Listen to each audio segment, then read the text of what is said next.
Good morning! It is our day tour. Day tour? Kachi! Ay, ang ganda ng church. Biyahe na kami kasi meet up point namin sa Bangkal Port, Carles ng 8:30 AM and kinuha namin yung tour from Gigantes Tours. Gigantes Tours? Mahaba yun eh. Gigantes and Sikogon. Ayun. Yung tour na pupuntahan namin ngayon, Gigantes and Sikogon. Tapos nakakatawa, ang pangit ng weather. Sana ngayon lang to. 6:20 pa lang naman.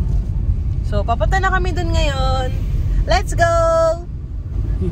Okay guys, after 1.5 hours of driving from the hotel San Antonio Resort, nandito na kami sa Bangkal Port. Pupunta dito, ang ganda ng drive, patag lahat ng daan, tapos ang daming palayan, maganda yung road, tapos sana maganda yung weather kasi medyo cloudy ngayon, tapos medyo mahangin-hangin. Eh kung kilala nyo ako, hindi talaga ako mahilig sa mga body of water activities, takot kasi ako lumangoy. Madaming turista dito, pero hindi naman sobrang dami, parang ngayon at least familiar na yung vibes sa mga tao, hindi na masyadong lokal. So, ngayon maayos pa itsura natin. Mamaya hindi ko na alam. Let's go. Samahan nyo kami sa Isla de Gigantes Tour. Pala kami dala kayong sasakyan dito. 60 pesos daw yung parking. Kung babalik kayo mamaya. Hindi ko lang alam kung overnight. Kung magkano pag overnight. Pero maayos yung parking area dito. Tapos may mga kainan. May mga stores. May mga lalapit din sa inyo mag-aalok ng hat, ng cellphone case. Just be nice to them. Kasi trabaho lang nila yun. Ito nga palang Isla de Gigantes Tour. Gigantes Island, Sikogon. Nagkakahalagang 1,499. Merong joiners to eh. Meron ding joiners tour na Gigantes Island lang for 999 pesos. So, ang contact namin dito, message nyo lang yung Facebook page ng Gigantes Tour na to. And 500 per head para ma-reserve yung slot. So, ito yung mismong port. Ito yung pasukan. And then, instruction sa amin is hanapin si Sir Angelo. Ayan. Ayan pala ang Sir Angelo. Karatula pala siya, guys.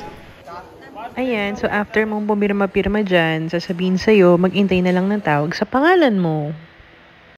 Mukha lang maraming tao, pero madami talaga, Char. Marami namang maupuan, so hanapin nyo lang. Baka maano kayo mong salon. Sasalubungin natin yung naman. Hindi nyo malalag sir. Kasi bagat si sir. Pero kaya naman. Kaya mama. Pero tingnan natin. Bakit hindi kaya mama? Ano kayo nga lang sinunod na yun? So guys, ito na nga. Andito na kami sa Sikogon Island. So pretty! As usual, hindi pa rin ako nagsiswimming dahil ayoko mabasa. Ang init lang na suot ko, no? Pretentious ako eh. Ito yung first stop namin kasi parang itinry yata itawid. Baka kasi masyadong maalon for today. Pero ayan, successful naman kami at ang ganda dito.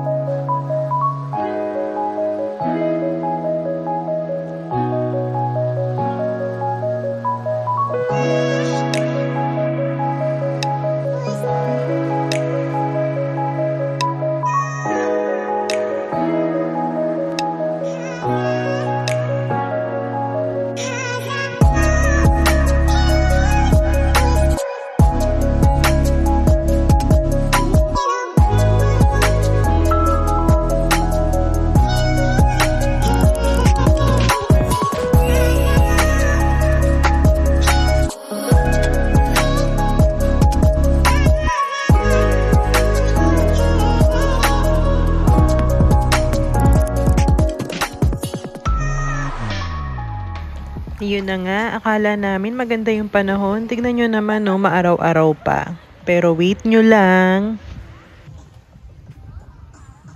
Hello! Newfound friend! Si Jen. Swimming ulit siya.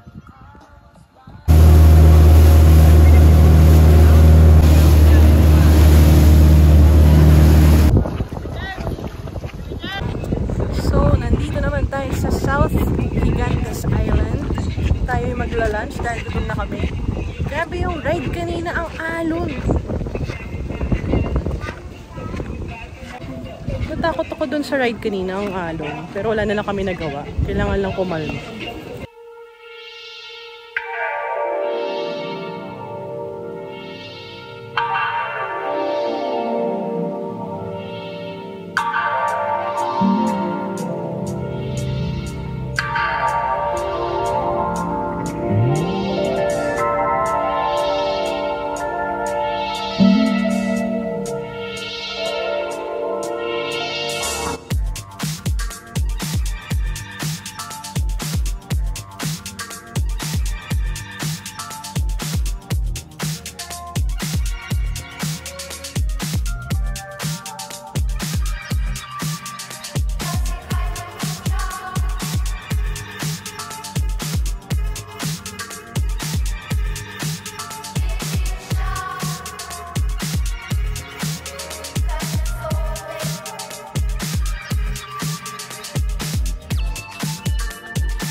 So, nandito na kami sa Kabugao Gamay. So, yun na nga. Struggle kami kanina kasi sobrang binagyo kami. As in, hindi ko na nakunan kasi pinatago namin lahat ng gamit sa safe place. So, nandito na kami next. Actually, gusto na nga namin umuwi eh. Pero ang ganda pa. Pero ang ganda pa din. So, baka ito na yung last.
We are safe. Ligo. We're gonna ligo.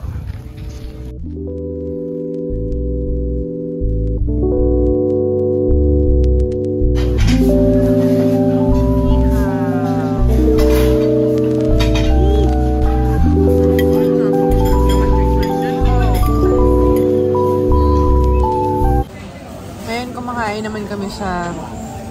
Parang ang lungkot na. Pagod na pagod ako. Pagod na pagod ako sa takot today. Makain naman kami dito sa Baybay Beach area. Seafood, paluto. Dito kay Almax. Almax. Sarap.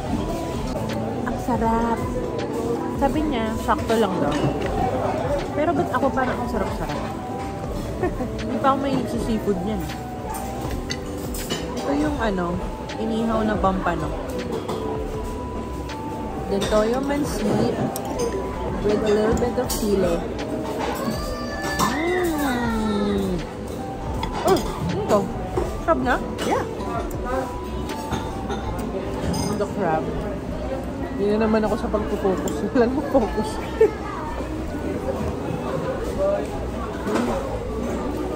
Grabe, sulit naman pala yung 700. Ang sarap na ng crab. Kaya nga, sulit nga eh. Oh, fresh. Ah? Sabi ko nga, di ba buhay pa? Nga pala. Hindi na attentive today. Experience namin sa boat kanina. Super takot talaga ako. Hindi ko lang pinapakita.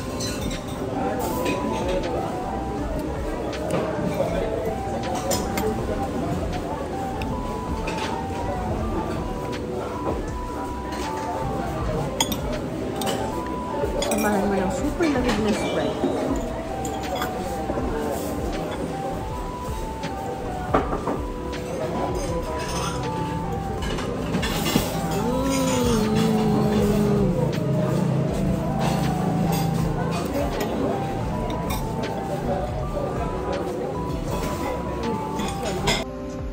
Sarap ng kain niya doon.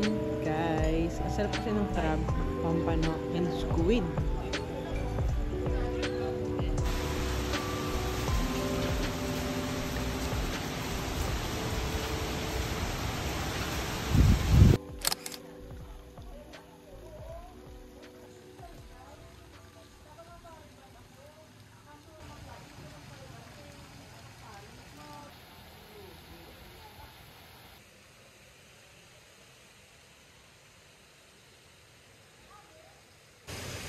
Ang ganda naman. Ang ganda pala dito.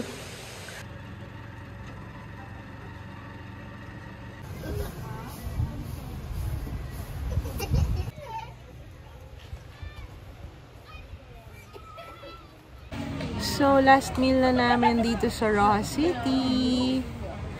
Sasabihin ko bang sumakit yung tiyan? So, yun nga. Hindi naman parang pag di na yung tiyan nyo, extra ingat sa seafood, di ba? Gaya ko, hindi sanay yung tiyan ko sa seafood, kaya yun. Sabi. So, kwento ko lang, kanina, hindi ko alam kung kikwento ko ba talaga to o subtitle ko na lang. Nag-rent nga kami ng car, di ba? Alam nyo naman, dahil sa kwento ko ng mga previews. So, medyo napaaga yung pagkuha ng car. Tapos, ano pa bang nangyari? Paano ba kikwento yun? May kailangan ka pang bilhin. May kailangan pa akong bilhin na, yun nga, maaga pa 30 minutes before the intended time to pick up the car Hindi nga ng 30 minutes 1 hour, di ba parang 9:30 AM tayo umalis. No, nagkaroon din kasi ng cause of delay. Nagpaintay yung owner nung car kasi susunduin daw siya. So kami, bilang mabait kami, hintay. Then nakalimutan niya rin yung bayad nung coaching, yung rental fee. So binalikan niya ulit kami. So hintay ulit kami. So yung 9 AM na original plan yung sa rent, naging 9:30 na. Pero 8:30 pa lang, tumawag na siya. So hindi ko gets. Tapos ang agreement is ibalik yung gas na kung saan, yan, screenshot ko na lang, ilagay ko na lang screen capture dyan. Screen capture, yung photo, ibalik ko daw sa ganyang level. Eh, medyo mahirap naman yun, di ba? Wala naman tayong mathematical formula or calculation para ibalik yung ganong saktong gas. So, try naman namin. Kasi syempre, mabait tayo eh.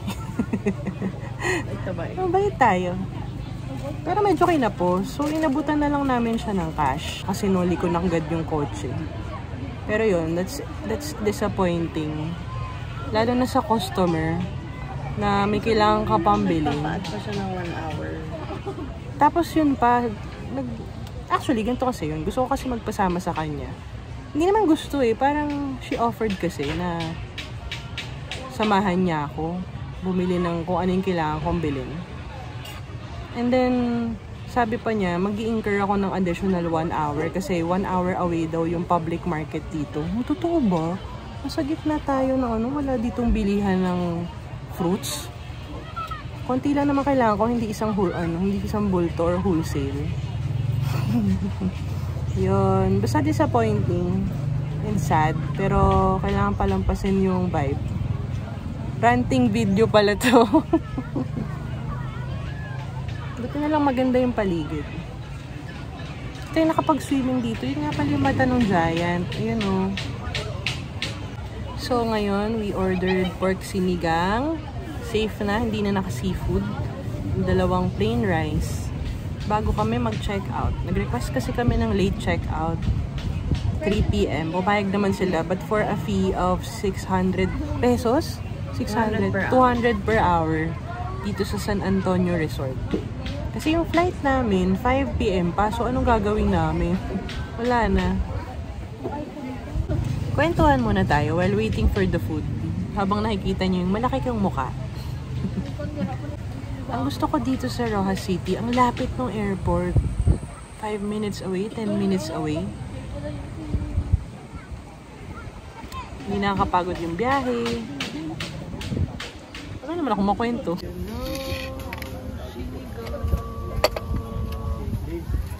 Rice. Thank you po.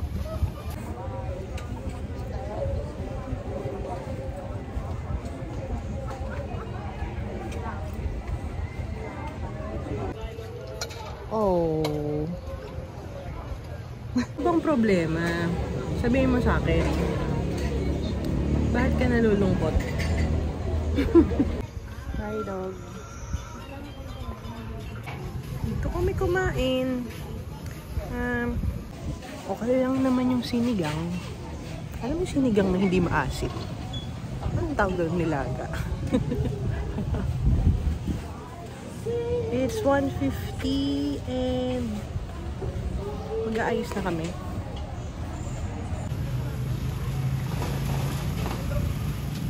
So, last look ng harap ng hotel namin. Kasi, mag-ready na kami umuwi. Nagustuhan mo ba ang Rojas City? Magawa. Rojas City walang magawa. Kailangan mo pang pumunta ng Carles Bangkal para pumuntang Isla de Gigantes. Pero kung gusto niyo ng relaxation, yung talagang parang retreat vibes with matching nakakatakot, dito kayo magpunta. Sarap ng hangin dito. Very peaceful. At parang uulan na naman.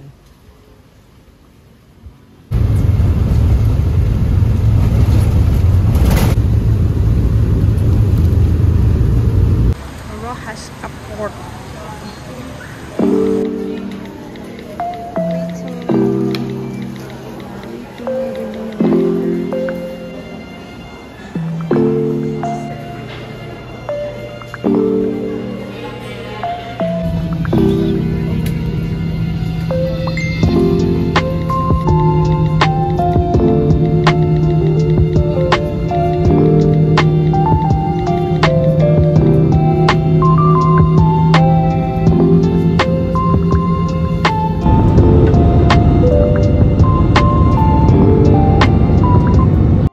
So guys, you've reached the end of this video. Thank you for watching and please do not forget to like and subscribe. See ya!